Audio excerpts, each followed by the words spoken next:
तो कैसे हैं आप लोग। एक बार वापस से आपका स्वागत है मेरे चैनल में। आज मैं आपके लिए लेके आया हूँ हमारे एक इंटरनेशनल रिलेशंस का एक टॉपिक है, अंतर्राष्ट्रीय आतंकवाद। वैसे तो आतंकवाद राष्ट्रीय या अंतर्राष्ट्रीय नहीं होता है। आतंकवाद होता है जो मानव को की शांति भंग करते हैं, वे सारे आतंकवादी ही कहलाते हैं, चाहे वो किसी भी प्रकार के हो। तो हमारे इंटरनेशनल रिलेशंस के अंदर चाहे वो यूपीएससी की एग्ज़ाम हो, चाहे यूपीपीएससी या आरपीएससी के एग्ज़ाम हो, इसमें ऐसे टॉपिक लगातार आते रहते हैं। तो आपको इसके बारे में थोड़ी सी ब्रीफ नॉलेज होनी चाहिए।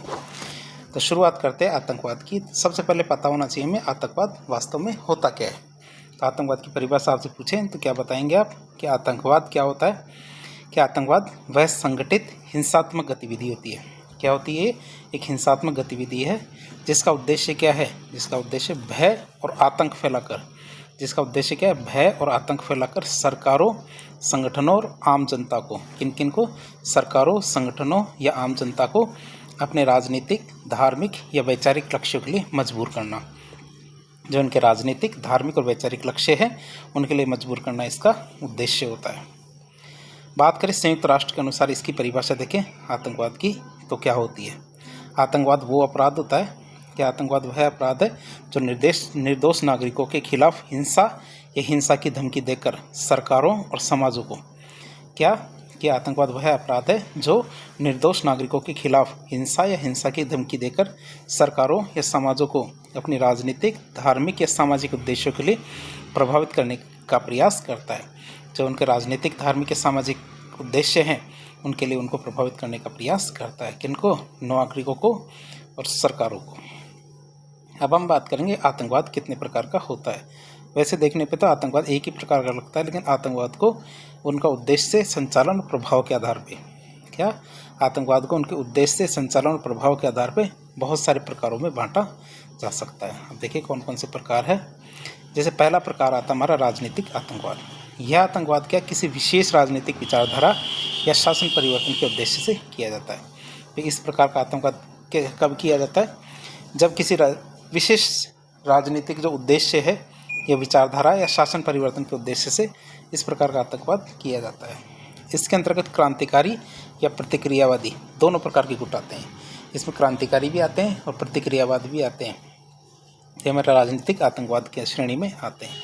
जैसे कि हमारे बात करें कि ऐसा आतंकवाद कहाँ है, तो ये हमारे नक्सली आंदोलन जो भारत में माओवादी आतंकवाद है, ये इसी श्रेणी का आतंकवाद है। फिर IRA मतलब आयरिश रिपब्लिकन आर्मी जो आयरलैंड में है, तो ये भी हमारे इसी श्रेणी का आतंकवाद माना जाता है। कौन सा? राजनीतिक आतंकवाद, पॉलिटिकल टेररिज्म। फिर आता हमारा धार्मिक आतंकवाद, रिलीजियस टेररिज्म। तो धार्मिक कट्टरता के आधार पर किया गया आतंकवाद हमारे धार्मिक आतंकवाद कहलाएगा। क्या? धार्मिक आतंकवाद किसे कहेंगे? धार्मिक कट्टरता के आधार पर किया गया आतंकवाद धार्मिक आतंकवाद कहलाएगा। बात करें क्या कि किसी विशेष धर्म को फैलाने या दूसरे धर्मों के खिलाफ हिंसा फैलाने का उद्देश्य इसका होता है। धार्मिक आतंकवाद का उद्देश्य क्या होता है? कि कोई विशेष धर्म को फैलाने या फिर दूसरे धर्मों के खिलाफ हिंसा फैलाने का उद्देश्य इनका होता है। जैसे कि हमारा अलकायदा, ISIS मतलब इस्लामिक स्टेट, और बाबरी मस्जिद विध्वंस के बाद हुए जो हमले 1992 में, जो 92-93 में बाबरी मस्जिद विध्वंस कर दी गई थी यूपी की, तो उसके बाद जो हमले हुए थे वो इसी श्रेणी के हमले माने जाते हैं। फिर आता हमारे जातीय या नस्लीय आतंकवाद। क्या जातीय या नस्लीय आतंकवाद की बात करें? इथनिक या रेशियल टेररिज्म। तो किसी विशेष जातीय या नस्लीय समूह द्वारा अपने अधिकारों की मांग या प्रभुत्व स्थापित करने के लिए किया गया आतंकवाद क्या कहलाता है? जातीय या नस्लीय आतंकवाद कहलाता है। क्या किसी विशेष जातीय या नस्लीय समूह द्वारा अपने अधिकारों की मांग या प्रभुत्व स्थापित करने के लिए किया गया जो आतंकवाद होता है वह इसी श्रेणी का आतंकवाद माना जाता है। जैसे कि तमिल टाइगर्स, जो यदि आपने श्रीलंका के आतंकवादी समूह के बारे में सुना हो, जो जातीय नस्लीय आतंकवाद की श्रेणी में आता है, जिसे लिट्टे कहते हैं, जिसका हेड कौन था? V प्रभाकरन। तो लिट्टे की बात करें, जो तमिल टाइगर्स थी, लिबरेशन ऑफ तमिल टाइगर्स इलम नाम था इसका, लिट्टे, जो श्रीलंका में तमिल अलगाववादी समूह था। जो हमारे तमिल समूह थे ऊपर के, जो नॉर्थ और नॉर्थ ईस्ट के अंदर जो हमारे तमिल लोग रहते हैं श्रीलंका के अंदर, उनका एक समूह था ये लिट्टे, जिसका हेड कौन था? V प्रभाकरन। फिर हुतू बनाम तुत्सी, ये रवांडा देश है अफ्रीका के अंदर, वहाँ पे हमारे हुतू बनाम तुत्सी। तो ये हमारे कुछ नस्लीय आतंकवाद है, मतलब एक नस्ल दूसरी नस्ल को पसंद नहीं करती है, या एक नस्ल या एक जातीय समूह दूसरे जातीय समूह के अधिकारों को हनन करने का प्रयास करता है, जैसे हुतू बनाम तुत्सी। फिर आते हैं हमारे वामपंथी आतंकवाद, जो लेफ्ट विंग के टेररिज्म होते हैं उनकी बात करें। लेफ्ट विंग टेररिज्म, तो यह आतंकवाद क्या समाजवादी और साम्यवादी विचारधारा के समर्थकों के द्वारा किया जाता है। जो हमारे साम्यवादी और समाजवादी विचारधारा है, इनके जो समर्थक होते हैं ये ऐसा आतंकवाद करते हैं, लेफ्ट विंग टेररिज्म। जो पूंजीवाद और सरकार का विरोध करते हैं, मुख्य रूप से सरकार, सेना और पुलिस, इन तीनों को इनका निशाना बनाया जाता है। किनको? मुख्य रूप से सरकार, सेना और पुलिस, इनको इसका निशाना बनाया जाता है। जैसे कि भारत में उदाहरण देखिए तो माओवादी, भारत में मतलब जो नक्सलवादी आंदोलन है, इसी श्रेणी का आतंकवाद माना जाता है। वामपंथी आतंकवाद ये लेफ्ट विंग टेररिज्म माना जाता है। फिर बात करें फार्क, ये हमारे कोलंबिया देश है, वहाँ का जो वामपंथी संगठन है, तो उसको माना जाता है हमारे ये वामपंथी आतंकवाद। अब आप ये मान लीजिए अंतर्राष्ट्रीय आतंकवाद के अंदर देशीय और विदेशी दोनों प्रकार के आतंकवादी संगठनों को शामिल किया जाता है। फिर आता है मेरे दक्षिणपंथी आतंकवाद, जो राइट विंग टेररिज्म आते हैं, उनकी बात करें तो यह आतंकवाद क्या राष्ट्रवाद, फासीवाद, धार्मिक कट्टरता या फिर नस्ली श्रेष्ठता के आधार पर किया जाता है।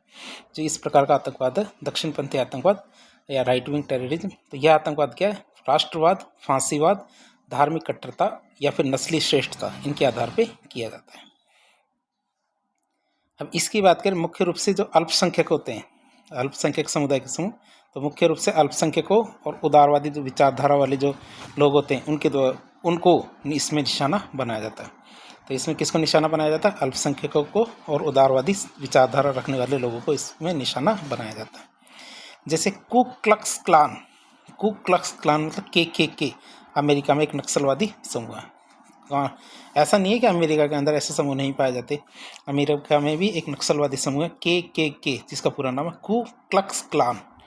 फिर एक नाजीवादी समूह है, तो ये हमारी हिटलर के समय यहूदियों के खिलाफ इन्होंने काफ़ी हिंसा की थी। जो हमारा दूसरा विश्व युद्ध था, तो दूसरे विश्व युद्ध के दौरान हिटलर ने यहूदियों के खिलाफ काफ़ी हिंसा की थी, इसी बात को नाजीवाद कहते हैं, क्योंकि जो अल्पसंख्यक होते हैं उनके खिलाफ ये किया जाता है। फिर आता हमारा साइबर आतंकवाद, क्या होता है साइबर टेररिज्म। ये साइबर आतंकवाद की बात करें तो कंप्यूटर और इंटरनेट का उपयोग करके किया जाने वाला आतंकवाद क्या कहलाता है? हमारा साइबर टेररिज्म ये साइबर आतंकवाद कहलाता है। सरकारी वेबसाइटों, बैंकिंग सिस्टम, संचार नेटवर्क, इनको बाधित किया जाता है इसके अंतर्गत क्या करते हैं? सरकारी वेबसाइटों, बैंकिंग सिस्टम, संचार नेटवर्क, इनको बाधित किया जाता है। जैसे कि हमारे ISIS द्वारा ऑनलाइन भर्ती अभियान चलाया जाता है। क्या ISIS द्वारा क्या होता है? ऑनलाइन भर्ती अभियान चलाया जाता है इंटरनेट के माध्यम से। बात करें भारत की, तो भारत में सरकारी वेबसाइटों पर पाकिस्तानी हैकरों द्वारा कई बार साइबर हमले किए जाते हैं। जो भारत में सरकारी वेबसाइट है, तो सरकारी वेबसाइटों पर जो पाकिस्तान के हैकर है वो कई बार इस प्रकार के हमले करते रहते हैं। फिर आता है हमारा इको टेररिज्म, पर्यावरण आतंकवाद। अब आप सोच सकते हैं पर्यावरण भी आतंकवाद होता है, तो ये कैसा होता है? देखिए इको टेररिज्म, तो पर्यावरण से जुड़े मुद्दों के लिए चरमपंथी गुटों द्वारा हिंसा करना। किसके लिए? पर्यावरण से जुड़े जो मुद्दे होते हैं उनके लिए जब चरमपंथी गुट हिंसा करने लगते हैं तो ये हमारा पर्यावरण आतंकवाद कहलाता है। और हमारे औद्योगिक प्रतिष्ठान, बांध, तेल की कंपनियां, इन पर इसके दौरान हमले किए जाते हैं। जो इस प्रकार के हमले का किन के खिलाफ होते हैं? जो हमारे औद्योगिक प्रतिष्ठान होते हैं, बांध होते हैं, तेल की कंपनियां होती हैं, इनके खिलाफ इस प्रकार के हमले किए जाते हैं। जैसे कि हमारे ग्रीन पीस संगठन है, कौन सा? ग्रीन पीस संगठन है, इसके द्वारा कई देशों में औद्योगिक प्रतिष्ठान है, इसके खिलाफ हमले किए गए। तो हमारे ग्रीन पीस संगठन के द्वारा कई देशों में औद्योगिक प्रतिष्ठानों के खिलाफ हमले किए गए। अब हम देखेंगे आर्थिक आतंकवाद, जो इकोनॉमिक टेररिज्म है, उसकी बात करें। आर्थिक आतंकवाद, तो किसी देश की अर्थव्यवस्था को नुकसान पहुंचाने के लिए उद्देश्य से, क्या किसी देश की अर्थव्यवस्था को नुकसान पहुंचाने के उद्देश्य से आतंकवादी गतिविधियां करना हमारे आर्थिक आतंकवाद की श्रेणी में आता है। इसमें क्या क्या होता है? नकली नोटों का प्रचलन किया जाता है, बैंकों पर साइबर हमला किया जाता है, व्यापारिक केंद्रों पर हमले किए जाते हैं। जैसे कि 26/11 जो मुंबई हमला हुआ था, 26/11 का मुंबई हमला, तो इसमें भारतीय अर्थव्यवस्था को कमज़ोर करने की कोशिश की गई थी। क्या किया गया था? भारतीय अर्थव्यवस्था को कमज़ोर करने की कोशिश की गई थी। काले धन और हवाला के माध्यम से आतंकवादी संगठन है इनको फंडिंग की जाती है। क्या? काले धन और हवाला के माध्यम से क्या किया जाता है? जो हमारे आतंकवादी संगठन होते हैं इनको क्या है? फंडिंग की जाती है। फिर आता है हमारा आत्मघाती आतंकवाद, जो सुसाइड टेररिज्म आता है, उसकी बात करें। सुसाइड टेररिज्म किसे कहेंगे? तो ऐसे हमले जिसमें आतंकवादी खुद को विस्फोट से लैस करके, क्या आतंकवादी क्या करते हैं कि खुद को विस्फोटकों से लैस करते हैं और आत्मघाती हमले करते हैं। खुद को क्या विस्फोटकों से लैस कर लेते हैं और आत्मघाती हमले करते हैं। ये हमला अधिकतम क्या जनहानि और भय फैलाने के लिए किया जाता है। तो इस प्रकार के हमले होते हैं ये अधिकतम कब किए जाते हैं, कैसे किए जाते हैं? जनहानि और भय फैलाने के लिए किया जाता है। जैसे कि हमारे 9/11 का जो हमला हुआ था 2001 के अंदर अमेरिका में वर्ल्ड ट्रेड सेंटर पर हमला किया गया था, ये इसी श्रेणी का हमला था। अब इसमें जो आतंकी थे तो आतंकी भी बचे नहीं थे, आतंकी भी इसके अंदर मारे गए। अब 9/11 में 9 तारीख नहीं है, 9 महीना है, 11 तारीख है, ये याद रखेंगे। ये 11/9 है, 11 सितंबर है, तो इसे 9/11 ही कहते हैं। अमेरिका में इसी तरह गिना जाता है, पहले महीना फिर तारीख। और 2019 का जो पुलवामा अटैक था जिसमें भारत में CRPF का जो काफिला था उस पर आत्मघाती हमला किया गया था, वो भी इसी श्रेणी का हमला माना जाता है। फिर आता हमारा राज्य प्रायोजित आतंकवाद, स्टेट स्पॉन्सर्ड टेररिज्म। इसकी बात करें, स्टेट स्पॉन्सर्ड टेररिज्म की बात करें तो जब कोई देश गुप्त रूप से आतंकवादी संगठनों को धन, हथियार और प्रशिक्षण देता है। क्या? जब कोई देश गुप्त रूप से क्या करता है? आतंकवादी संगठनों को धन, हथियार और प्रशिक्षण देता है, तो राज्य प्रायोजित आतंकवाद की श्रेणी में आता है। इसका उद्देश्य क्या है? जो दुश्मन देश हैं उसमें अस्थिरता पैदा करना, इनस्टेबिलिटी फैलाना। जैसे कि पाकिस्तान के द्वारा लश्कर ए तैयबा और जैश ए मोहम्मद का समर्थन किया जाता है। किसका? पाकिस्तान के द्वारा लश्कर ए तैयबा और जैश ए मोहम्मद का समर्थन किया जाता है, तो वो इसी श्रेणी का आतंकवाद माना जाता है। ईरान के द्वारा हिजबुल्लाह का समर्थन किया जाता है, वो भी इसी श्रेणी का आतंकवाद माना जाता है। अब हम देखेंगे, ये तो हमने आतंकवादी कुछ प्रकार देखे, अब हम देखेंगे प्रमुख आतंकवादी जो संगठन है अंतर्राष्ट्रीय स्तर के, उनकी बात करें वो कौन कौन से होते हैं जिनका प्रभाव क्या है एक से ज़्यादा देशों के अंदर होता है। जैसे एक आता हमारा अलकायदा। अलकायदा की बात करें तो 1988 में ओसामा बिन लादेन के द्वारा अफगानिस्तान में इसकी स्थापना की गई थी।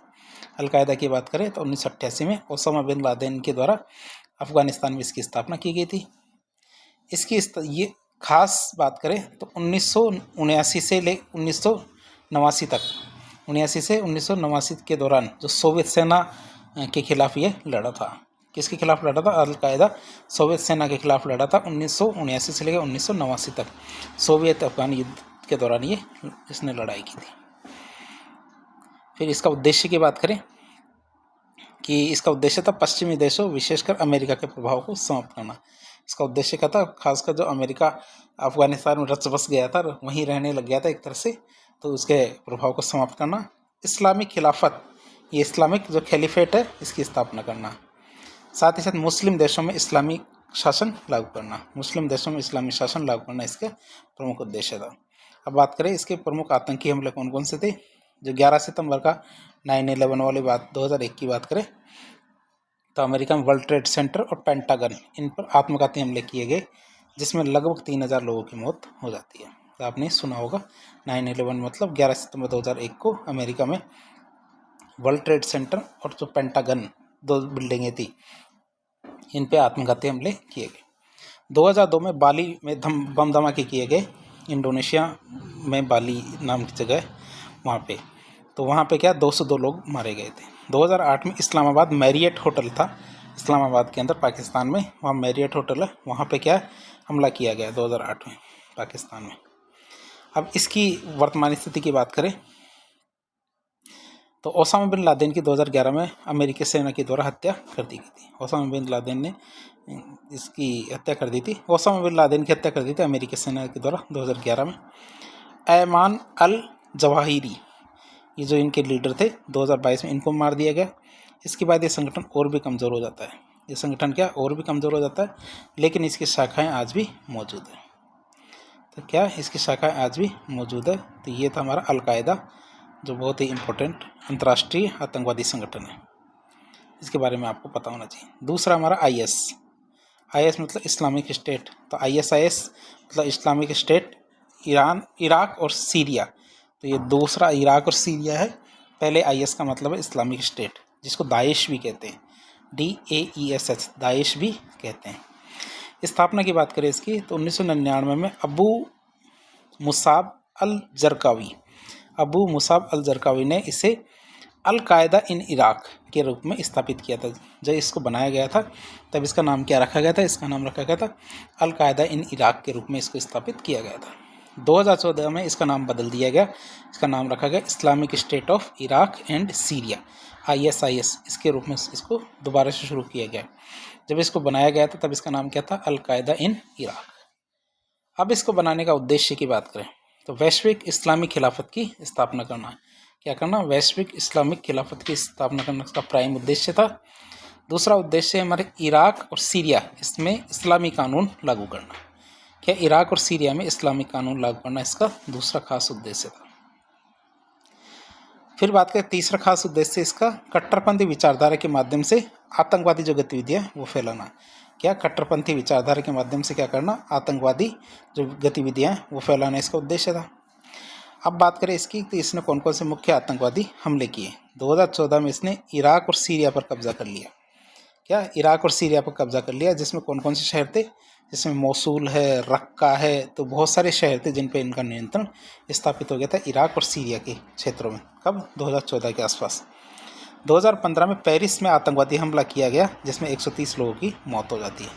पेरिस में क्या होता है? आतंकी हमला होता है जिसमें 130 लोगों की मौत हो जाती है। 2016 तक आते आते क्या हुआ? ब्रुसेल्स बम धमाके किए गए, जिसमें 32 लोगों की मौत हो जाती है। क्या होता है? 32 लोगों की मौत हो जाती है ब्रुसेल्स के अंदर जो बम धमाका होता है उसके अंदर। तो देख सकते हो 2014, 2015, 2016 के अंदर इनके द्वारा काफ़ी बड़े बड़े हमले किए गए।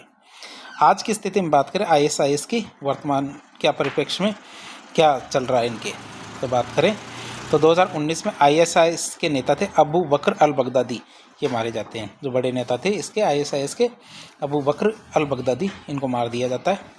इससे क्या संगठन कमज़ोर हुआ और इसकी शाखाएं आज भी अफ्रीका, मध्य पूर्व और एशिया, इन क्षेत्रों के अंदर आज भी सक्रिय है, लेकिन ये बहुत बड़े स्तर पर सक्रिय नहीं है।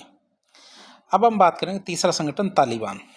तीसरा संगठन की बात करें तालिबान की तो 1994 में मुल्ला उमर के द्वारा, किसके द्वारा? 1994 में मुल्ला उमर के द्वारा अफगानिस्तान में इसकी स्थापना की जाती है। कब? 1994 में मुल्ला उमर के द्वारा अफगानिस्तान में इसकी स्थापना की गई। सोवियत अफगान युद्ध के बाद इस संगठन ने उग्र रूप धारण कर लिया था। एक तरह से वैसे तो एक स्टूडेंट संघ था, मतलब विद्यार्थी संगठन था, विद्यार्थियों के द्वारा शुरू किया गया था। लेकिन जो सोवियत अफगान युद्ध हुआ था 1979 से 1989 तक, तो उस युद्ध के बाद में इस संगठन ने उग्र रूप धारण कर लिया था। उद्देश्य क्या था? अफगानिस्तान में कट्टर इस्लामिक शासन लागू करना। क्या? अफगानिस्तान में कैसा शासन लागू करना? कट्टर इस्लामिक शासन लागू करना, और शरीयत या शरिया लॉ है उसको सख्ती से लागू करना इसका उद्देश्य था। क्या? शरीयत कानून या शरीयत लॉ को सख्ती से लागू करना इसका उद्देश्य था। अब बात करें तालिबान की तो इसने कौन कौन से हमले किए। 1996 में अफगानिस्तान पर कब्जा कर लिया और वहाँ पे क्रूर शासन स्थापित किया।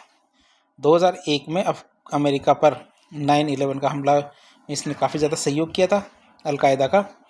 2012 में मलाला यूसुफजई पर हमला किया गया, जो पाकिस्तान में लड़कियों की शिक्षा के खिलाफ, क्या पाकिस्तान में लड़कियों की शिक्षा के खिलाफ एक ब्रांड एम्बेसडर की तरह कार्य कर रही थी हमारा मलाला यूसुफजई। इस पर तो एक मूवी भी बनी हुई है, तो आप देख सकते हैं उसे।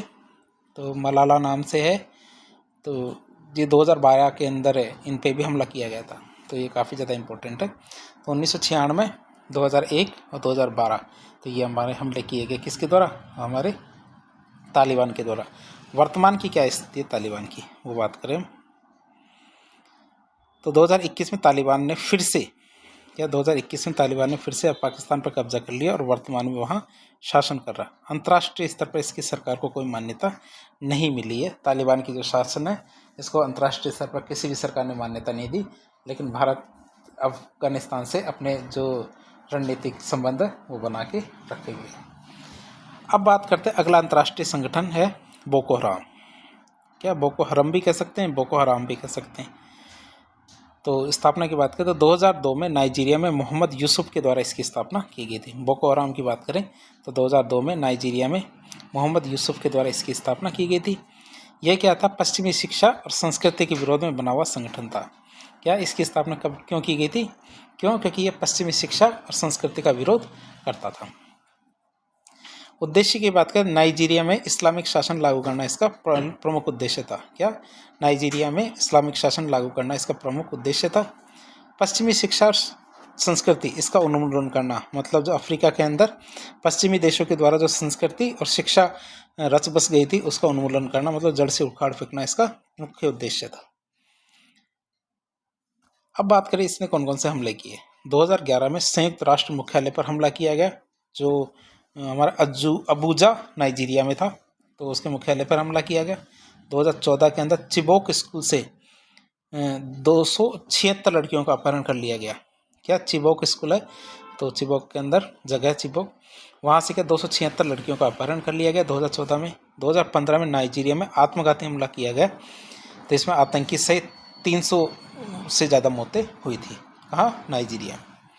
अब बोको हराम की वर्तमान स्थिति की बात करें तो बोको हराम कमज़ोर हुआ है, लेकिन अभी भी नाइजीरिया और आसपास के देशों में सक्रिय है। 2015 में इसे ने खुद को ISIS से जोड़ लिया था। 2015 में इसने क्या किया? खुद को ISIS से जोड़ लिया था। अब हम बात करें, ये तो हमारे अंतर्राष्ट्रीय कुछ आतंकवादी संगठन थे। अब भारत की बात करें, भारत को नुकसान पहुंचाने वाले आतंकवादी संगठनों की बात करें। भारत को नुकसान पहुंचाने वाले आतंकवादी संगठनों को मुख्य रूप से पाकिस्तान समर्थित इस्लामी जिहादी, वामपंथी उग्रवादी नक्सली, उत्तर पूर्वी उग्रवादी गुट, इनके अंदर बांटा जा सकता है, क्योंकि यही भारत को नुकसान पहुंचाते हैं। ये संगठन भारत में हमले, घुसपैठ, हिंसा और अस्थिरता फैलाने के लिए सबसे ज़्यादा जिम्मेदार है। तो इनके बारे में एक एक करके देखते हैं। वे संगठन जो भारत को नुकसान पहुंचाते हैं उनकी बात करते हैं। पहला आता हमारा लश्कर तैयबा, जिसको LET भी कहते हैं, लिट्टे नहीं कहते, लेकिन LET लश्कर तैयबा। जब इसकी स्थापना की बात करें तो 1987 में हाफिज सईद और जफ़र इकबाल, इनके द्वारा पाकिस्तान में इसकी स्थापना की गई थी। 1987 में हाफिज सईद और जफ़र इकबाल के द्वारा पाकिस्तान में इसकी स्थापना की जाती है, लश्कर तैयबा की। मुख्यालय की बात करें, जो मुरिद के नाम की जगह है पाकिस्तान के अंदर, एक शहर है, वहाँ पे इसका मुख्यालय है। किसका? लश्कर तैयबा का मुख्यालय कहाँ है? मुरिद के, पाकिस्तान में।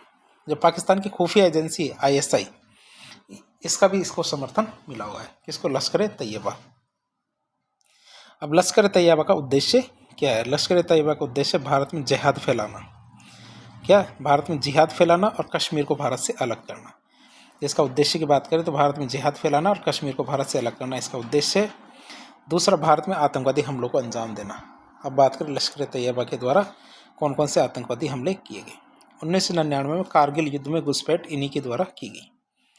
2001 में भारतीय संसद पर हमला, जो नई दिल्ली के अंदर संसद थी, उस पर हमला किया गया, तो वो भी इसी के किए गए कारनामे थे। 2008 में जो मुंबई हमला हुआ था, जिसमें 166 लोगों की मौत हो जाती है, तो वो भी हमला इन्हीं के द्वारा किया गया था। 2016 के अंदर उरी हमला, जो भारतीय सेना के 19 जवान जिसमें शहीद हो गए थे, तो वो भी हमारे इन्हीं के द्वारा लश्कर तैयबा के द्वारा किया गया कांड था। अब वर्तमान स्थिति की बात करें इसकी, तो हाफिज सईद को वैश्विक आतंकवादी घोषित कर दिया गया है, लेकिन संगठन अभी भी पाकिस्तान में सक्रिय है। FATF मतलब जो फाइनेंशियल एक्शन टास्क फोर्स है, इसकी निगरानी के बावजूद यह संगठन भारत के लिए आज भी गंभीर खतरा बना हुआ है। कौन सा? लश्कर तैयबा। अगला संगठन आता है जैश ए मोहम्मद, जिसको JEM कहते हैं। जैश ए मोहम्मद की बात करें तो 2000 के अंदर मौलाना मसूद अजहर के द्वारा पाकिस्तान में इसकी स्थापना की गई थी। किसके द्वारा? 2000 में मौलाना मसूद अजहर के द्वारा पाकिस्तान में इसकी स्थापना की जाती है। अब इसके मुख्यालय की बात करें तो बहावलपुर, पाकिस्तान में इसका मुख्यालय है। पाकिस्तान के ISIS से वित्तीय और सैन्य सहायता ये प्राप्त करता है। क्या? पाकिस्तान की जो ISIS है उससे वित्तीय और सैन्य सहायता ये प्राप्त करता है। अब इसके बनाने का उद्देश्य की बात करें तो भारत में आतंकवाद को फैलाना, कश्मीर को भारत से अलग करना। क्या? भारत में आतंकवाद फैलाना, कश्मीर को भारत से अलग करना इसका उद्देश्य। आत्मघाती जो हमले हैं इनके माध्यम से अस्थिरता फैलाना इसका बड़ा उद्देश्य है। क्या क्या उद्देश्य है इसके? भारत में आतंकवाद फैलाना, कश्मीर को भारत से अलग करना और आत्मघाती हमलों के माध्यम से अस्थिरता फैलाना इसका उद्देश्य है। अब जैश ए मोहम्मद की बात करें तो जैश ए मोहम्मद ने कौन कौन से हमले किए हैं उनकी बात करें मुख्य आतंकवादी हमले कौन कौन से इसके? 2001 के अंदर भारतीय संसद में हमला हुआ था जिसमें 9 लोग मारे गए थे, इसका भी इसमें योगदान था। 2016 में पठानकोट एयरबेस पे हमला हुआ था, तो वो भी इसमें भी हमारे इसका योगदान था। फिर 2019 के अंदर जो पुलवामा अटैक हुआ था, CRPF के 40 जवान इसमें शहीद हो गए थे, जैश ए मोहम्मद का इसमें योगदान रहा। अब वर्तमान की स्थिति की बात करें तो मसूद अजहर को संयुक्त राष्ट्र ने वैश्विक आतंकवादी घोषित कर रखा है, लेकिन संगठन अभी भी पाकिस्तान में सक्रिय है और भारत में घुसपैठ करने की कोशिश करता ही रहता है। तो जैश ए मोहम्मद बहुत ज़्यादा खतरनाक संगठन है। फिर अगला संगठन आता है हिजबुल मुजाहिदीन। क्या संगठन का नाम क्या है? हिजबुल मुजाहिदीन की बात करें, HM। स्थापना की बात करें तो 1989 के अंदर अमीर सैयद सलाहुद्दीन के द्वारा इसकी स्थापना की गई थी। 1989 में अमीर सैयद सलाहुद्दीन के द्वारा इसकी स्थापना की गई थी। मुख्यालय कहाँ? जो POK है हमारा, जो हमारा कश्मीर है, जो इस समय पाकिस्तान के पास है, उसके अंदर इसका मुख्यालय। उद्देश्य क्या है? कश्मीर को भारत से अलग करना। जो वर्तमान में भारत का हिस्से में जो कश्मीर है उसको भी भारत से छीन लेना इसका उद्देश्य है। भारत विरोधी आतंकवादी गतिविधियों को अंजाम देना। अब मुख्य आतंकी हमलों की बात करें तो इसने कौन कौन से हमले किए? 1990 से लेकर 2000 के दशक तक, कब से कब तक? 1990 से लेकर 2000 के दशक तक कश्मीर में कई आतंकी हमले किए गए। 2016 की बात करें तो बुरहान वानी का मामला भी इसी के अंतर्गत आता है। तो पाकिस्तानी सेना के द्वारा बुरहान वानी को मार दिया गया, जिसके बाद और भी ज़्यादा हिंसा भड़क जाती है। बुरहान वानी कश्मीर के अंदर जो उग्रवादी समूह था हिजबुल मुजाहिदीन, उसका नेता था, उसको भारतीय सेना ने मार दिया था। उसके बाद काफ़ी हिंसा भड़क जाती है। अब वर्तमान स्थिति की बात करें तो सैयद सलाहुद्दीन भारत के मोस्ट वांटेड आतंकवादियों में से एक है। भारत के द्वारा जिसको डिमांड किया जाता है वो कौन है? सैयद सलाहुद्दीन। तो इनमें से एक है। संगठन कमज़ोर हुआ है, लेकिन अभी भी कश्मीर में छोटे मोटे आतंकी हमले तो ये करता ही रहता है। फिर आता है इंडियन मुजाहिदीन। क्या था? इंडियन मुजाहिदीन था। अब ये तो हिजबुल मुजाहिदीन था। अब इंडियन मुजाहिदीन की बात करते हैं, IM। 2005 में जो सिमी संगठन था, इसके पूर्व सदस्यों के द्वारा इसको गठित किया गया और इसका संबंध पाकिस्तान के आतंकवादी संगठनों में से एक है। ये भी क्या हमारे इसका संबंध किससे? पाकिस्तानी आतंकवादी संगठनों से। अब सिमी की बात कर लेते। सिमी क्या है? सिमी मतलब students Islamic movement of India. इसकी स्थापना 25 अप्रैल 1977 को उत्तर प्रदेश के अलीगढ़ कॉलेज से हुई थी। अलीगढ़ कॉलेज में हमारे स्टूडेंट थे, इस्लामिक स्टूडेंट, उन्होंने सिमी संगठन की स्थापना की। इसका गठन अब्दुल्ला बरकती और मोहम्मद अहमदुल्ला सिद्दीकी के द्वारा किया गया था। किसके द्वारा? अब्दुल्ला बरकती और मोहम्मद अहमदुल्ला सिद्दीकी के द्वारा किया गया था। शुरू की बात करते हैं, यह संगठन इस्लामिक मूल्यों के प्रचार और युवाओं में धार्मिक शिक्षा फैलाने के लिए बना था। शुरुआत में इसकी स्थापना क्यों की गई थी?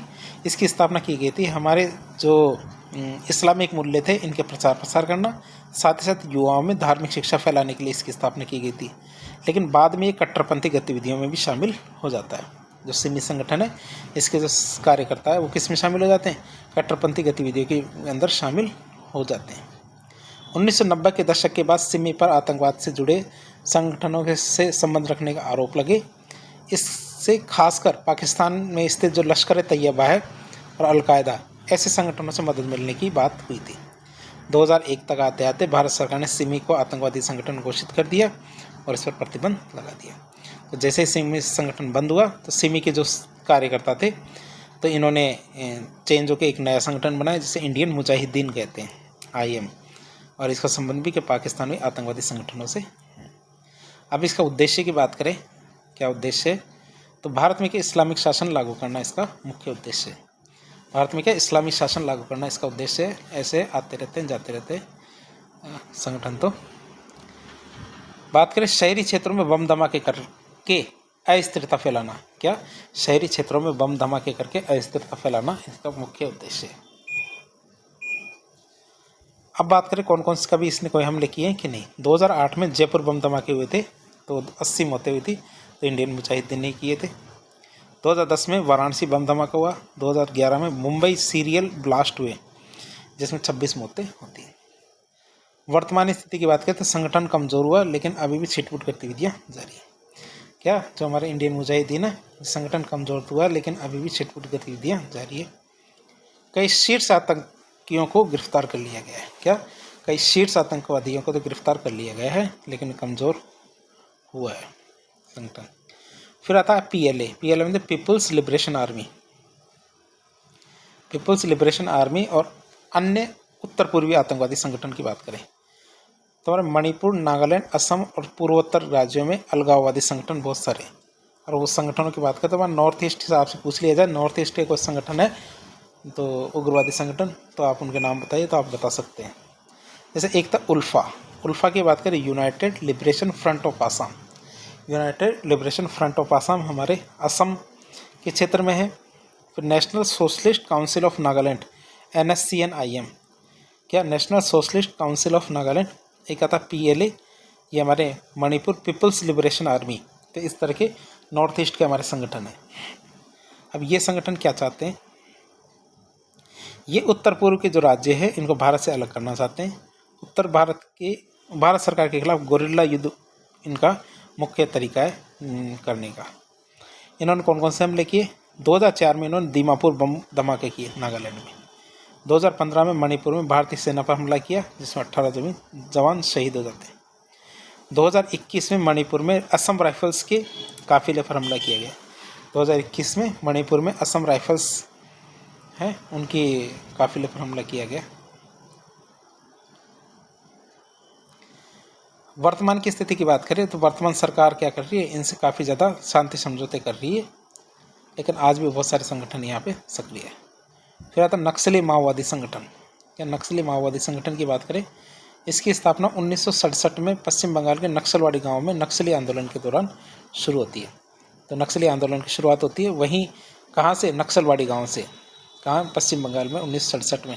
तो ये हमारा नक्सली माओवादी संगठन है। फिर CPIM, जो CPI माओवादी वर्तमान में सबसे बड़ा नक्सली संगठन है। उद्देश्य की बात करें, सरकार को उखाड़ फेंकना और माओवादी शासन स्थापित करना इसका उद्देश्य है। क्या? सरकार को उखाड़ फेंकना और माओवादी शासन स्थापित करना इसका मुख्य उद्देश्य है। पुलिस और सुरक्षा बलों पर ये हमले करते रहते हैं। क्या करते हैं? पुलिस और सुरक्षा बलों पर ये काफ़ी ज़्यादा हमले करते रहते हैं। इन्होंने अब तक कौन कौन से हमले किए हैं? 2010 में दंतेवाड़ा हमला हुआ था, जिसमें 76 CRPF के जवान शहीद हो जाते हैं। कितने? 76 CRPF के जवान इसमें शहीद हो जाते हैं। तो वो भी इन्हीं का हमला माना जाता है, नक्सलियों का। 2013 में झीरम घाटी हमला, जिस छत्तीसगढ़ में 27 मौतें होती है। कौन से? झीरम घाटी हमला होता है, जिसमें 27 मौतें हो जाती है छत्तीसगढ़ में। फिर 2021 की बात करते हैं, बीजापुर हमला हुआ था, जिसमें 22 जवान शहीद हो जाते हैं। 2021 में बीजापुर हमला हुआ, जिसमें 22 जवान शहीद हो जाते हैं। आज की स्थिति देखें हमारे नक्सलियों की, तो सरकार के द्वारा ऑपरेशन ग्रीन हंट जैसे रणनीतियों से नक्सली कमज़ोर हुए हैं, लेकिन अभी ख़त्म नहीं हुए। कई इलाकों में आज भी ये सक्रिय है नक्सली। अब बात करते हैं, ये तो हमने भारत के अंतर्राष्ट्रीय आतंकवादी जो संगठन थे इनके बारे में देख लिया। अब हम देखेंगे आतंकवाद को रोकने के लिए किए गए प्रयास। सबसे पहले देखेंगे हम अंतर्राष्ट्रीय प्रयास, जो पूरी दुनिया के अंदर प्रयास हो रहे हैं उनकी बात करें तो वैश्विक आतंकवाद एक गंभीर सुरक्षा चुनौती है, जिसका प्रभाव न केवल एक देश तक सीमित है, बल्कि एक वैश्विक शांति, स्थिरता और विकास के लिए भी एक बहुत बड़ा खतरा है। इसे रोकने के लिए विभिन्न अंतर्राष्ट्रीय संगठनों, संधियों और पहलों के माध्यम से बहुत सारे प्रयास किए गए। इसको रोकने के लिए क्या? बहुत सारे अंतर्राष्ट्रीय संगठनों, संधियों और पहलों के माध्यम से बहुत सारे प्रयास किए गए। सबसे पहले देखते हैं हमारी यूनाइटेड नेशन है, संयुक्त राष्ट्र, इनने कौन कौन से प्रयास किए हैं इसको रोकने के लिए, तो बात करते हैं। संयुक्त राष्ट्र UN आतंकवाद से निपटने के लिए सबसे महत्वपूर्ण वैश्विक संगठन है। क्या संयुक्त राष्ट्र क्या आतंकवाद से निपटने के लिए सबसे महत्वपूर्ण वैश्विक संगठन है? UN के कई अंग और पहल आतंकवाद विरोधी कार्यक्रमों में काम करती है। जैसे सबसे पहले आता है संयुक्त राष्ट्र का वैश्विक आतंकवाद विरोधी ढांचा। संयुक्त राष्ट्र का वैश्विक आतंकवाद विरोधी ढांचे की बात करें तो इसमें हमारे संयुक्त राष्ट्र सुरक्षा परिषद UNSC सिक्योरिटी काउंसिल, तो इसने कौन कौन से प्रस्ताव किए? UNSC का प्रस्ताव नंबर 1267 जो 1999 में आया था। आज इन्होंने क्या कहा? आतंकवादी संगठनों जैसे हमारे अलकायदा, तालिबान और उनके सहयोगों पर प्रतिबंध लगाने के लिए पारित किया गया था। 1967 का 1999 में आए थे। वो 1267 नंबर का प्रस्ताव था, कब आया था? 1999। फिर UNSC का प्रस्ताव 1373 2001 में आया था। जो 9/11 का हमला हुआ उसके बाद इसको पारित किया गया। इसमें आतंकवादियों की वित्तीय सहायता को रोकने, सूचना साझा करने और आतंकवादियों को शरण न देने का प्रावधान किया गया था। तो ये प्रस्ताव जो 1373 नंबर का प्रस्ताव था यूएनएससी का 2001 में आया था। तो ये प्रस्ताव कब आया? 9/11 का हमला हुआ उसके बाद इसको पारित किया गया। इसमें आतंकवादियों की जो वित्तीय सहायता को रोकने, सूचना साझा करने और आतंकवादियों को शरण न देने का प्रस्ताव किया गया था। फिर आता है यूएनएससी प्रस्ताव 2178। यूएनएससी का प्रस्ताव है 2178, 2014 में आता है। तो ये क्या कहता है? विदेशी आतंकवादी लड़ाकों की गतिविधियों पर रोक लगाने के लिए ये कार्य करता है। कौन सा प्रस्ताव नंबर क्या? 2178, 2014 में आता है। ये विदेशी आतंकवादी लड़ाके हैं, इनकी गतिविधियों पर रोक लगाने के लिए बनाया गया था।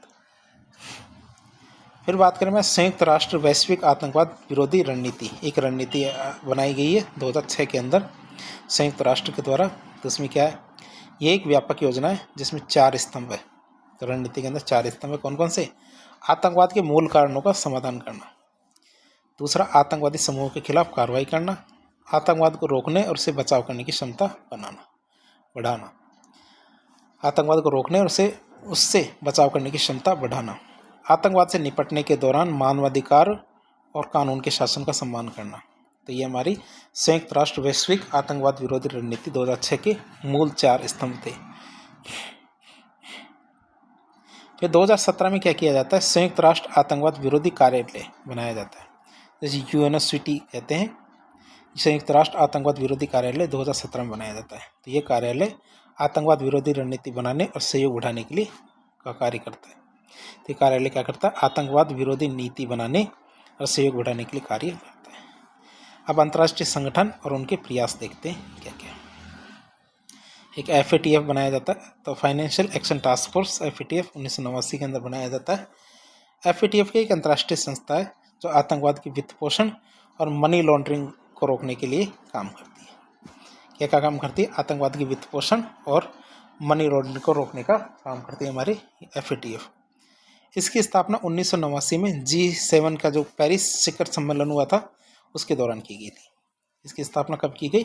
G7 का पेरिस शिखर सम्मेलन के दौरान इसकी स्थापना की जाती है। वर्तमान में इसमें भारत सहित कितने? 37 सदस्य। भारत भी है, भारत सहित कितने? 37 सदस्य इसमें कार्य करते हैं। ये ग्रे लिस्ट जैसे कि हमारे पाकिस्तान को इसमें शामिल किया गया और ब्लैक लिस्ट जैसे हमारे उत्तरी कोरिया और ईरान, इनको शामिल किया गया है। तो इस तरह की 2 लिस्टें निकालता है, ग्रे लिस्ट और ब्लैक लिस्ट। तो इनके माध्यम से उन देशों की निगरानी करता है जो आतंकवादी संगठनों को आर्थिक सहायता देते हैं। तो ब्लैक लिस्ट का मतलब तो 100% ही ब्लैक लिस्ट किया जाता है ऐसे संगठनों को। ग्रे लिस्ट में मतलब पूर्ण रूप से निगरानी की जाती है। तो FATF है, इसके द्वारा 2 तरह की लिस्ट जारी की जाती है। फिर हमारा इंटरपोल, जिसे इंटरनेशनल पुलिस भी कहते हैं, तो अंतर्राष्ट्रीय पुलिस संगठन है जो आतंकवादियों, चरमपंथियों और अपराधियों की पहचान और गिरफ्तारी में मदद करता है। यह क्या एक अंतर्राष्ट्रीय पुलिस संगठन है जो क्या करता है? आतंकवादियों, चरमपंथियों और अपराधियों की पहचान और गिरफ्तारी में मदद करता है। फिर आता हमारा ग्लोबल काउंटर टेररिज्म फोरम।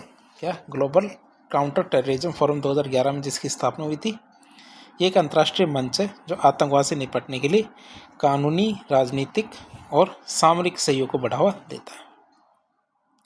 ये क्या अंतर्राष्ट्रीय मंच है जो क्या करता है? आतंकवाद से निपटने के लिए कानूनी, राजनीतिक और सामरिक जो सहयोग है उसको बढ़ावा देता है। फिर नाटो की बात करें, ये नाटो नहीं है, ये नाटो है, नॉर्थ अटलांटिक ट्रीटी ऑर्गेनाइजेशन। ये संगठन क्या आतंकवाद विरोधी अभियानों में सक्रिय भूमिका निभाता है। जैसे अफगानिस्तान में आतंकवाद से निपटने के लिए नाटो के नेतृत्व में मिशन चला था ISAF 2001 से 2014 तक। अब कुछ क्षेत्रीय संगठन है वो भी आतंकवाद से निपटने के लिए कार्य कर रहे हैं। जैसे हमारा संघाई कोऑपरेशन ऑर्गेनाइजेशन है, वो क्या कार्य कर रहा है? तो क्षेत्रीय संगठनों के द्वारा किए गए प्रयास। पहला प्रयास आता हमारा SCO, संघाई कोऑपरेशन ऑर्गेनाइजेशन। तो SCO का एक समूह है तो जिसमें क्या है? Regional anti terrorist structure RATS, आतंकवाद, अलगाववाद, उग्रवाद से निपटने के लिए काम करता है। कौन कौन क्या क्या काम करता है? SCO का regional anti terrorist structure RATS है जो आतंकवाद, अलगाववाद और उग्रवाद से निपटने के लिए कार्य करता है। ये सदस्य देशों को आतंकवादी संगठनों की सूची साझा करने और संयुक्त अभ्यास करने में मदद करता है। तो इसमें पाकिस्तान भी सदस्य है। वैसे तो आप सोच सकते हैं कि पाकिस्तान खुद ही एक आतंकवादी देश है, तो इसका सदस्य।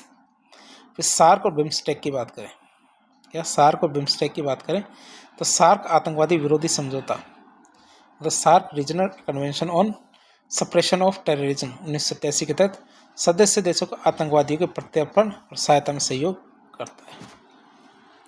बिम्स्टेक की बात करें तो काउंटर टेररिज्म कोऑपरेशन के तहत, किसके तहत, काउंटर टेररिज्म कोऑपरेशन के तहत आतंकवाद पर निगरानी और सूचना साझा करने की व्यवस्था की गई। तो इसके अंतर्गत क्या है, काउंटर टेररिज्म कोऑपरेशन के तहत क्या, आतंकवाद पर निगरानी और सूचना साझा करने की व्यवस्था की गई। फिर आता हमारा यूरोपियन यूनियन। तो यूरोपियन यूनियन ने काउंटर टेररिज्म स्ट्रेटजी 2005 अपनाई है, जिसमें कट्टरपंथ को रोकने, सुरक्षा बढ़ाने, आतंकवाद की वित्तीय सहायता को रोकने जैसे उपाय इसमें शामिल किए गए। अब बात करें प्रमुख अंतर्राष्ट्रीय संधियां और पहल जो आतंकवाद को रोकने के लिए काम कर रही है। आतंकवाद की वित्तीय सहायता पर प्रतिबंध, मतलब international convention on the suppression of the financing of terrorism 1999 में, मतलब आतंकवाद की वित्तीय सहायता पर प्रतिबंध एक संधि है। तो इस संधि के तहत जो हमारा आतंकवादी संगठन है, इनकी वित्तीय स्रोतों को खत्म करने का प्रयास किया गया है। फिर इंटरनेशनल काउंटर टेररिज्म कोऑपरेशन, तो देशों के बीच आतंकवाद संबंधी जानकारी साझा करने और आतंकवादियों को पकड़ने के लिए समझौते किए गए। क्या हुआ इसके अंदर, देशों के बीच आतंकवाद संबंधी जानकारी साझा करने और आतंकवादियों को पकड़ने के लिए समझौते किए गए। 9/11 के बाद जो अमेरिकी नेतृत्व वाले आतंकवादी विरोधी अभियान है, इसकी बात करते हैं। 9/11 के बाद अमेरिकी नेतृत्व वाले आतंकवाद विरोधी अभियान की बात करें तो अमेरिका ने क्या किया, 9/11 के बाद ग्लोबल वॉर ऑन टेरर शुरू किया। अमेरिका ने क्या किया, 9/11 के बाद ग्लोबल वॉर ऑन टेरर शुरू किया, जिसके तहत अफगानिस्तान और इराक में आतंकवाद के खिलाफ सैन्य कार्रवाई की गई। तो 9/11 के बाद क्या हुआ, ग्लोबल वॉर ऑन टेरर शुरू किया गया, जिसके तहत क्या अफगानिस्तान और इराक में आतंकवाद के खिलाफ सैन्य कार्रवाई शुरू की गई। फिर बात करें हमारी वैश्विक चुनौतियां और आतंकवाद विरोधी प्रयासों की सीमाएं, मतलब जो हमारे प्रयास तो किए जाते हैं अंतर्राष्ट्रीय स्तर पर, लेकिन ये प्रयास पूरी तरह से सफल नहीं हो पाते। इसके पीछे क्या कारण है। पहला कारण आता आतंकवाद की बदलती रणनीतियां। आतंकवाद संगठन लगातार नई तकनीकों और गुप्त तरीकों का उपयोग करते हैं, जिसलिए हम उसमें कारगर नहीं हो पा रहे। साइबर आतंकवाद का खतरा, इंटरनेट और सोशल मीडिया के माध्यम से कट्टरपंथ और आतंकवादी क्या है, भर्तियां कर रहे हैं।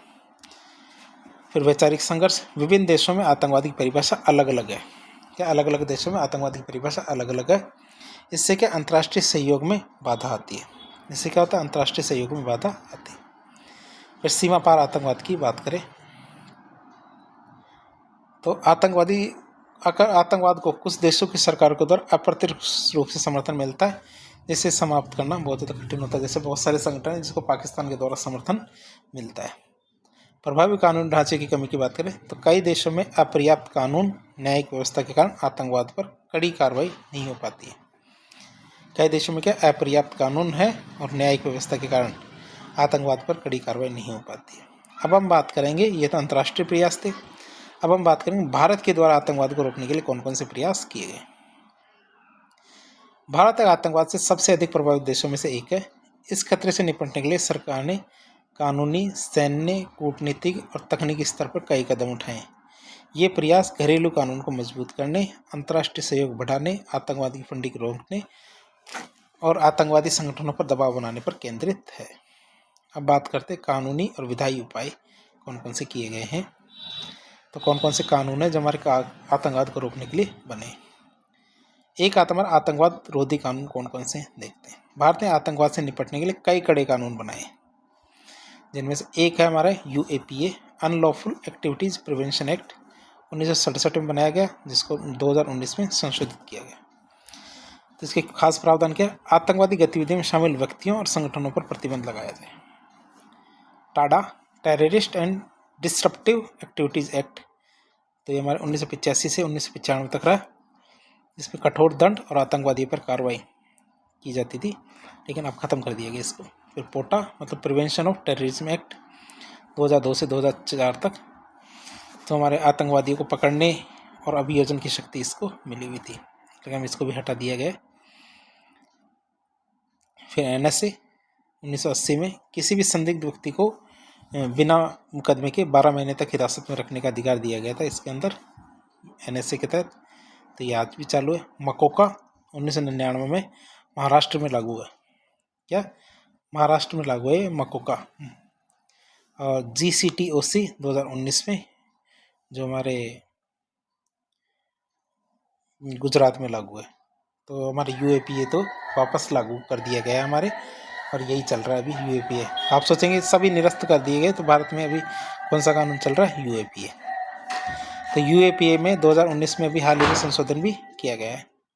तो उसकी बात करें तो इसमें एक संशोधन हुआ था क्या कि एकल व्यक्ति को भी आतंकवादी के रूप में नामित करने की शक्ति सरकार को दे दी गई है। पहले क्या संगठन ही आतंकवादी संगठन होते थे, लेकिन अब व्यक्ति को भी आतंकवादी घोषित किया जा सकता है। बात करें जांच के NIA के अधिकारी के द्वारा, तो आतंकवाद से जुड़ी संपत्ति को जब्त करने के लिए NIA की महानिदेशक स्वीकृति अनिवार्य होगी। पहले पुलिस महानिदेशक की स्वीकृति अनिवार्य थी। भाई अब NIA के जो अधिकारी है, जो भी आतंकवादी व्यक्ति है जिसको चुना गया कि ये आतंकवादी है, तो पहले उसकी संपत्ति को जब्त करना हो, उससे जुड़ी हुई संपत्ति, पहले पुलिस महानिदेशक की परमिशन चाहिए थी। अब उसको चेंज करके केवल महानिदेशक की परमिशन से भी काम चल जाएगा। मामलों की जांच के लिए इंस्पेक्टर या उससे ऊपर के रैंक के अधिकारी को अधिकृत किया गया है। मामले की जांच के लिए क्या इंस्पेक्टर या उससे ऊपर की जो रैंक के जो अधिकारी है उसको अधिकृत किया गया है ताकि इसकी जांच की जा सके। बात करें इस अधिनियम की, तो इस अधिनियम के तहत अनुसूची में परमाणु आतंकवाद संबंधी जो कृत्य हैं, क्या परमाणु आतंकवाद संबंधी कृत्यों का दमन करने संबंधी अंतर्राष्ट्रीय अधिनियम समय के प्रावधानों को शामिल भी किया गया है। भाई परमाणु आतंकवाद संबंधी, भाई ऐसा कोई आतंकवादी संगठन है जो ये धमकी देता है कि मैं परमाणु अटैक कर दूंगा, तो वो वाले जो कन्वेंशन के जो रूल्स है वो भी इसके अंदर डाल दिए गए हैं UAPA में। वर्तमान में यही चल रहा है। फिर हमारे NIA राष्ट्रीय जांच एजेंसी, नेशनल इन्वेस्टिगेशन एजेंसी का गठन। तो 2008 में मुंबई हमले के बाद, 26/11 के हमले के बाद भारत सरकार ने NIA की स्थापना की, और ये एक राष्ट्रीय स्तर की जांच एजेंसी है जो आतंकवाद से संबंधित मामलों की जांच करती है। इसे अंतर्राष्ट्रीय आतंकवाद, साइबर आतंकवाद और आतंकी फंडिंग के मामलों में जांच करने के अधिकार मिले हुए हैं। क्या क्या है इसमें? अंतर्राष्ट्रीय आतंकवाद, साइबर आतंकवाद और आतंकी फंडिंग के मामलों में जांच करने के अधिकार मिले हुए हैं। फिर बात करें मैं सैन्य और सुरक्षा उपाय। सैन्य सुरक्षा उपाय की बात करें तो हमारे कुछ ऑपरेशन और सर्जिकल स्ट्राइक हुई है। जैसे 2016 के अंदर उरी हमला हुआ था, तो सर्जिकल स्ट्राइक हुई। तो उरी जम्मू कश्मीर में सैन्य कैंप पर हमला हुआ जिसमें 19 जवान शहीद हुए थे। तो भारत ने हमारे पाकिस्तान अधिकृत कश्मीर है उसमें सर्जिकल स्ट्राइक करके कई आतंकी ठिकानों को नष्ट कर दिया। इसे 2019 की बात करें, पुलवामा अटैक और बालाकोट एयर स्ट्राइक की बात करें तो ये कुछ अटैक हुए और कुछ हमने किए। वो क्या, पुलवामा में आतंकवादी हमले में 40 से ज़्यादा CRPF के जवान शहीद हो गए। जवाब में भारत ने पाकिस्तान के बालाकोट में जैश ए मोहम्मद के जो आतंकी शिविर थे उन पर एयर स्ट्राइक कर दिया। फिर बात करें सुरक्षा बलों का आधुनिकीकरण, तो भारतीय सेना BSF, CRPF और NSG पुलिस बलों को नई तकनीकों और हथियारों से लैस कर रही है। Drone, satellite surveillance, cyber intelligence, इन सब का उपयोग बढ़ाया जा रहा है। जम्मू कश्मीर और नक्सल प्रभावित क्षेत्रों में अधिक सुरक्षा बलों को तैनाती की गई। अब बात करें आतंकवाद क्यों बढ़ता है, क्योंकि उनको पैसा मिलता है। तो इनकी फंडिंग को रोकने के लिए क्या क्या उपाय किए गए। पहला उपाय आता हमारा आर्थिक आतंकवाद पर नकेल। तो FATF मतलब फाइनेंशियल एक्शन टास्क फोर्स के दिशा निर्देशों का पालन कर आतंकी फंडिंग पर रोक लगाई गई है। हवाला लेन देन और फर्जी NGO जो खुले हुए हैं, क्या जो बाहर से फंडिंग लेते हैं और उस फंडिंग का उपयोग किस में करते हैं, हमारे आतंकवादी संगठनों को फंडिंग करने में इसका उपयोग करते हैं। तो ऐसी फर्जी NGO पर कार्रवाई की जाएगी। और जो हवाला लेन देन करते हैं, बैंकों और वित्तीय संस्थानों को आतंकवाद से जुड़ी खातों की निगरानी के लिए भी सख्त निर्देश दिए गए। पाकिस्तान के लिए हमने एक उपाय किया है। उपाय क्या है? पाकिस्तान को FATF की ग्रे लिस्ट में डालने का समर्थन किया है। क्या? पाकिस्तान को FATF की ग्रे लिस्ट में डालने का समर्थन किया है। भारत ने अंतर्राष्ट्रीय मंचों पर पाकिस्तान को FATF की ग्रे लिस्ट में शामिल करने का महत्वपूर्ण भूमिका निभाई है। भारत के प्रयासों से ऐसा हो पाया है, जिससे पाकिस्तान पर आतंकवादी संगठनों की फंडिंग रोकने पर दबाव डाला है। अब अंतर्राष्ट्रीय कूटनीतिक प्रयासों की बात करें, कूटनीति कौन कौन से प्रयास हुए हैं, तो संयुक्त राष्ट्र और अन्य मंचों पर पहल की बात करें भारत ने संयुक्त राष्ट्र में आतंकवाद के खिलाफ वैश्विक समझौता, जो हमारे comprehensive convention on international terrorism CCIT है, उसको आगे बढ़ाने का प्रयास किया भारत ने संयुक्त राष्ट्र में। UNSC में भारत ने आतंकवादी संगठनों और व्यक्तियों को ब्लैक लिस्ट में डालने की मांग की थी कि जो आतंकवादी व्यक्ति है या संगठन है उनको आप ब्लैक लिस्ट में डालो। 2019 में मसूद अजहर को वैश्विक आतंकवादी घोषित कराने में भी सफलता मिली है। इसको मसूद अजहर को वैश्विक आतंकवादी घोषित करने में सफलता मिली है। अंतर्राष्ट्रीय सहयोग और रक्षा समझौते। अंतर्राष्ट्रीय सहयोग और रक्षा समझौते की बात करें तो भारत ने अमेरिका, रूस, फ्रांस, इजराइल अन्य देशों के साथ आतंकवाद विरोधी समझौते किए हैं। भारत ने क्या किया है? अमेरिका, रूस, फ्रांस, इजराइल अन्य देशों के साथ क्या आतंकवाद विरोधी समझौते किए हैं। इंटरपोल और अन्य खुफिया एजेंसी के साथ सहयोग बढ़ाया तो भारत ने। और quad, Bharat, America, Japan, Australia, इनका एक समूह है। और SCO मतलब शंघाई कोऑपरेशन ऑर्गेनाइजेशन, शंघाई सहयोग संगठन के माध्यम से आतंकवाद पर संयुक्त रणनीति तैयार की जा रही। तो ये वो चीज़ें हैं जो अंतर्राष्ट्रीय सहयोग और रक्षा समझौते हमने किए। फिर साइबर आतंकवाद और सोशल मीडिया पर निगरानी की बात करें तो सोशल मीडिया मॉनिटरिंग की बात करें तो फेक न्यूज़, उग्रवादी विचार प्रसार, ऑनलाइन कट्टरपंथी कंटेंट पर नज़र रखने के लिए सरकार ने क्या साइबर सेल और AI आधारित जो निगरानी प्रणाली विकसित की है। ISIS, लश्कर-ए-तैयबा और जैश-ए-मोहम्मद जैसे संगठन है, इनकी ऑनलाइन भर्ती पर रोक लगाने के लिए साइबर इंटेलिजेंस को बढ़ाया जा रहा है। तो हमारे सोशल मीडिया मॉनिटरिंग है, ये की जा रही है। फिर डेटा सुरक्षा और साइबर कानून की बात करें तो IT अधिनियम 2000 को मजबूत किया गया है ताकि साइबर आतंकवाद से निपटा जा सके। राष्ट्रीय साइबर सुरक्षा नीति को लागू किया गया है। किसको? राष्ट्रीय साइबर सुरक्षा नीति को लागू किया गया है। जम्मू कश्मीर में विशेष सुरक्षा उपाय किए जा रहे हैं कि जम्मू कश्मीर में क्या किया जा रहा है? विशेष सुरक्षा उपाय किए जा रहे हैं। जैसे हमारे अनुच्छेद 370 को हटाने का निर्णय 2019 में किया गया था, तो जम्मू कश्मीर से अनुच्छेद 370 हटा करके उसे केंद्र शासित प्रदेश बनाया गया। इससे आतंकवादी संगठनों और अलगाववादी समूहों की फंडिंग पर रोक लगेगी। एक ऑपरेशन चल रहा है all out. Operation all out की बात करें तो भारतीय सेना सुरक्षा बलों ने जम्मू कश्मीर में आतंकवादी की सफाई के लिए ऑपरेशन ऑल आउट चलाया है। इसी दौरान के बुरहान वानी 2016 में, जाकिर मूसा 2019 में, रियाज नाई को 2020 में जैसे आतंकियों को मार गिराया गया। किसके तहत? ऑपरेशन ऑल आउट के जरिए। नक्सलवाद और पूर्वोत्तर क्षेत्रों में आतंकवाद पर की गई कार्रवाइयों की बात करें तो एक आता ऑपरेशन समाधान, जो 2017 से 2022 तक चला। तो नक्सली संगठनों के खिलाफ समन्वित अभियान चलाए गए।